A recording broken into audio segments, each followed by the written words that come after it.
This is Bunny Bhoola reporting live from South Africa for the dope news called African Voices for the Road to Growth. The coronavirus has stopped us all in our paths, putting a pause on our daily day-to-day activities. One such activity is travel and tourism. The industry is at a standstill, but that does not mean innovation for survival is dead. With our show, we want to understand the journey of these trailblazing industry leaders, from their past journeys to the present situation, and of course, the roadmap to tomorrow's growth. So join me on this interesting journey as we move across the various African countries to learn, explore, and empower the voices of Africa as they set into survival mode to revive and reinvent to a whole new normal. Our guest today is Susan Akporiaye, Director of Topaz Tours and Travel, Lagos, Nigeria, and President of the National Association of Nigerian Travel Association. Nigeria is the most populous nation on the African continent, and Susan is indeed a trailblazer to be the first lady to lead NANTA. Good afternoon, Susan. Welcome to the Dope. This is our special series on African Voices on the Road to Recovery.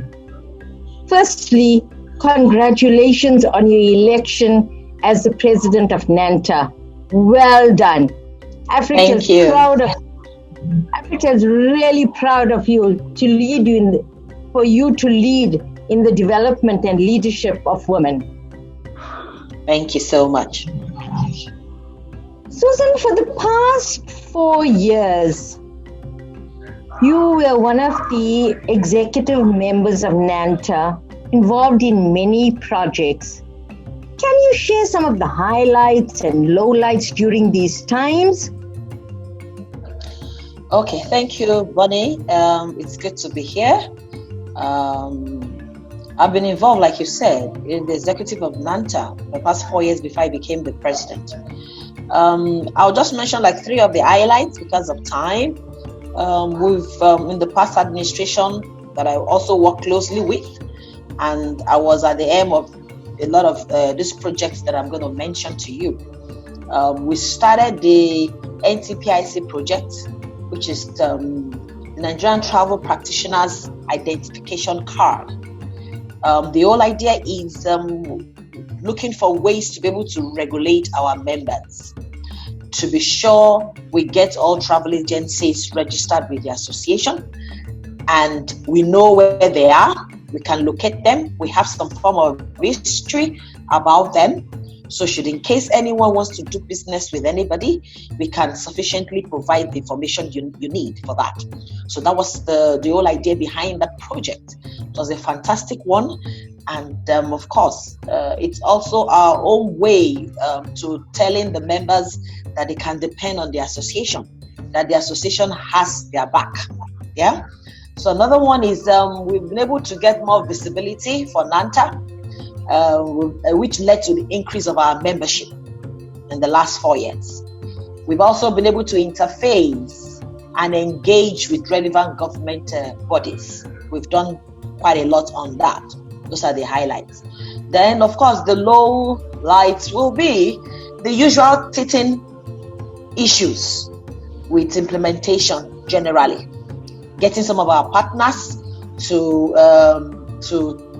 partner with us on this project was quite a challenge. I know the project is meant to regulate the industry, regulate our members. So it's very important that our partners that we work with buy into the same project and they partner with us to make it more efficient. That I would say is one of the low lights. We've not been able to get 100% positive response in implementing this project. Then, of course, the other low light will be funding. Funding is always an issue, and getting our partners to work with us will also help in the funding aspect. So those are the low lights. that we've had in the past 4 years. All right, Susan, let's look at the present with lockdown. You started 2020 with hopes and dreams, and suddenly the world stopped. Nigeria recorded a total of 5 million tourists in 2016. Now, how has COVID impacted on Lagos and affected Nigerian tourism during lockdown and Topaz Travel? Okay, COVID-19 is a global issue, like we all know. The likes we haven't seen in the scale, it's impacted in the entire globe as a whole. We've not seen this before. Yes, there were plans on ground for Nanta, a very robust plan as at that. Our dream before this pandemic, and it's still on. We're not dropping them, it's still on. I would like to consider us being on break to re-strategize how we intend to implement the big dreams that we have for the association. Is to build on the successes of past administrations, which I've also been part of, continuing in the path of success and strengthening areas where necessary. The pandemic literally shut down everything. But we remain hopeful. That's it. We're just holding on there. Then on the issue of the traffic of tourists, COVID-19 shut down the global aviation industry. The restriction of movement practically ended travels and tourism the world over. It is not just a Lagos or Nigerian issue. It is a world issue. Here in Nigeria, the first lockdown was effected in Lagos, Ogun, and Abuja, the FCT. By the way, Topaz Travels is located in Abuja. Survival and safety became the central focus at that time. It was difficult to have a talk to our members on the strategies and the plans we had, because all our members could think of is their survival and their safety. And what we did, we're able to help members navigate through these tough times by constantly engaging them, sending them words of encouragement, and talking with them regularly on what they would like to see post-COVID. The irony of it all, for those of us in the travel and tourism industry, is that survival for us in the industry, the good thing here, I would say, is that the federal government has been relaxing these lockdowns, albeit with necessary precautions, as we know. The Lagos state government, as we speak, is beginning to engage with us, the professionals, the practitioners in the different sector in aviation and tourism as a whole, with relevant stakeholders for the impact and assessment of the COVID-19. And hopefully, we should translate this to necessary palliatives. Okay. And how is the government assisting you? Is there any financial assistance that's coming through from the government during this time? Well, this is a very interesting question. First of all, I want to say kudos to the government, to the federal government of Nigeria, in making palliatives available to a broad range of sectors impacted by the COVID-19 generally. However, we believe there is still a lot more they can do. For us in the travel and tourism sector, who one would consider the hardest hit by this pandemic, we believe the government needs to engage us more. The stakeholders one-on-one for the fair impact assessment. The different sector, they need to engage the different sector more. Not necessarily even if they can't do it individually, they can do it collectively. For a proper and fair impact assessment, and then properly ascertain the nature of the palliatives that they intend to oblige us in the industry. Currently, the government is on this strategy. They're already towing this line They have set up committees comprising of relevant stakeholders and are engaging us for the way forward. Quite positive, Susan. I think we need to give the government's due also, because to a certain extent it's the first time in the world that this has happened. So they need to grapple with so many areas. I'm seeing that governments are applying their minds to try and assist, although not as quick as how entrepreneurs respond. But they are trying.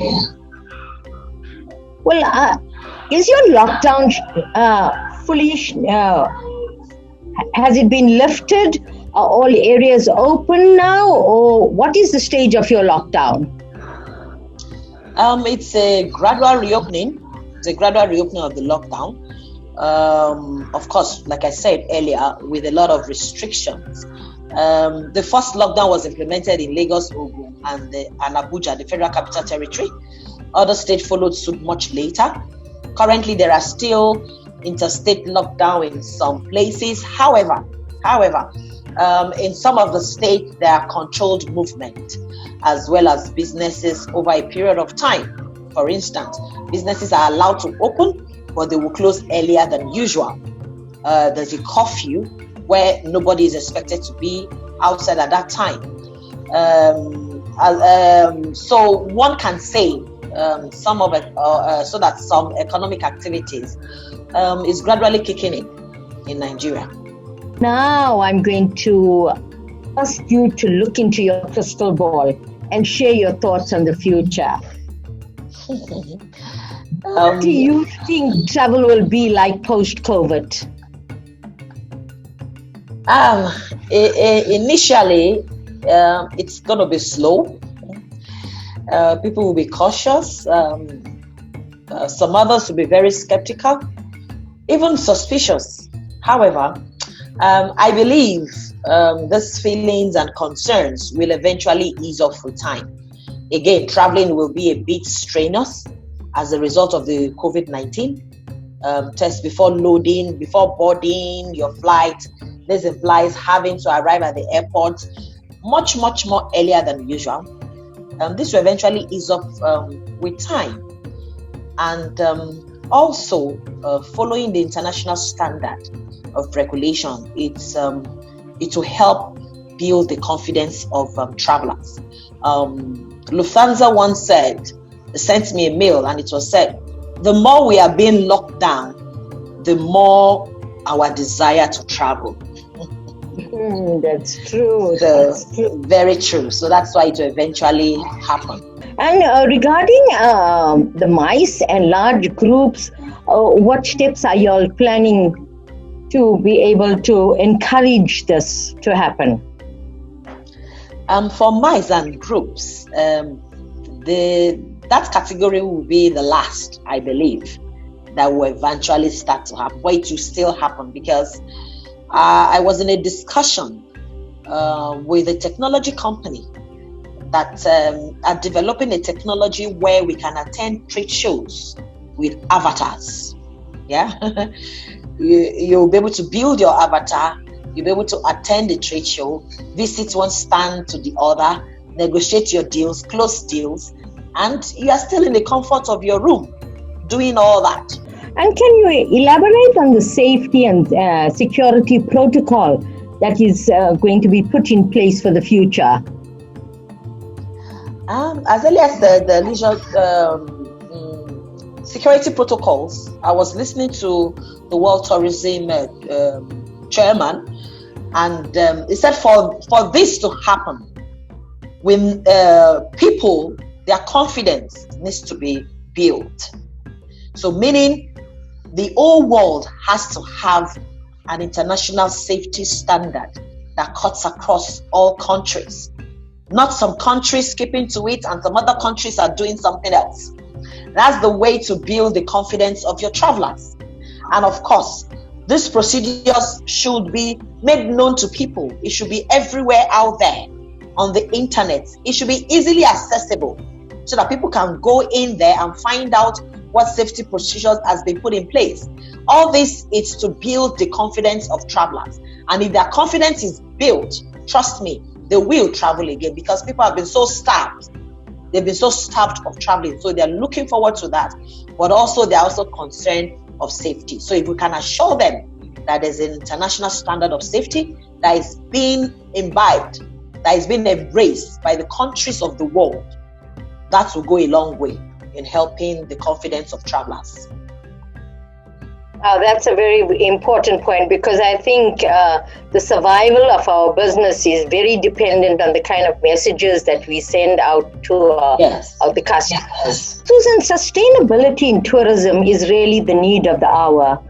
You know, local communities that have benefited from tourism have lost their livelihood, be it the little vendor that is boiling the mealie cobs on the roadsides, to the craftspeople. They have lost a lot of their livelihood. Now, what plans are in place by government and tourism role players assisting these people and encouraging them to become part of your programs, so that there is good growth for the country, for tourism in the future? Yes, for the association, we're not waiting for our government. We've been proactive. We have engaged our members. Pending when the world will be, people will have confidence to travel outside their home again. Pending that, we can find ways of remaining in business. I've talked about talking to a lot of our members. Basically, we are emphasizing so much on looking inwards. Inwards. People want to have that memorable holiday, and at the same time, they are scared of traveling. For instance, some countries said they will open their airports, but once you come in, you must be quarantined for 40 days. That's indirectly telling you not to come. That's indirectly. Nobody's going to do that, because your trip was probably planned for a 5 days, 7 days. So meaning you have to look at 14 days earlier plus your 5 days, 7 days of your trip. That's not going to work. People will not travel in that circumstance. So what are we doing? We're looking inwards. We started I and my team started what we call the Tourism Challenge. I mean, let's look inwards. Let's start building our local content in tourism. Let's repackage them to be more attractive, so that Nigerians can travel within Nigeria, pending when they gain confidence to start traveling the world again. Tourism Challenge. Every travel agency is expected to do a 2-3 minutes video introducing yourself, your company, where you're from, and talk about those tourist sites in your state. We are archiving a lot of those videos. Members have been responding. It's been beautiful. So what the association intends to do, we will archive those videos. We're going to build a library for them, and we will start looking for ways of packaging this tourist site to Nigerians. And we'll tell them, okay, Canada is saying if you are coming, you will quarantine for 2 weeks. You are not ready to go to Canada at the moment, but you can go to Obudukato Ranch. I have a lovely package for you. You can go to Ibom Hotel Resorts and Golf. For the golfers that goes for international competition, we have an international standard golf in Nigeria, in one of the states in Nigeria. We can meet the Golf Association and say, look, you don't have to put a hold on your golf competition. You can do it right here in Nigeria. So that is what the association is doing at the moment, to promote the local content, so that, like you said, those that do arts and crafts, that gets involved in a lot of things down the chain, they can still remain in business post-COVID. Absolutely. I love your tourism challenge package and the way you put it across. Susan, in closing, what is your message to the industry, your industry partners and clients? It's a message of hope. They say once there is life, there is hope. Of course, the association supports the stay at home and stay safe. We support all the regulations, the safety regulations that has come out. We support this being done. So my message to the industry and people at large is we're going to travel again, definitely. I mean, there's no stopping us. Traveling for a lot of people is a hobby. They do not just travel for business, they travel for fun. I mean, a lot of people have what they call bucket list that they intend to achieve. So we're telling them, you know what, don't be discouraged. Keep hope alive. We are working around the clock.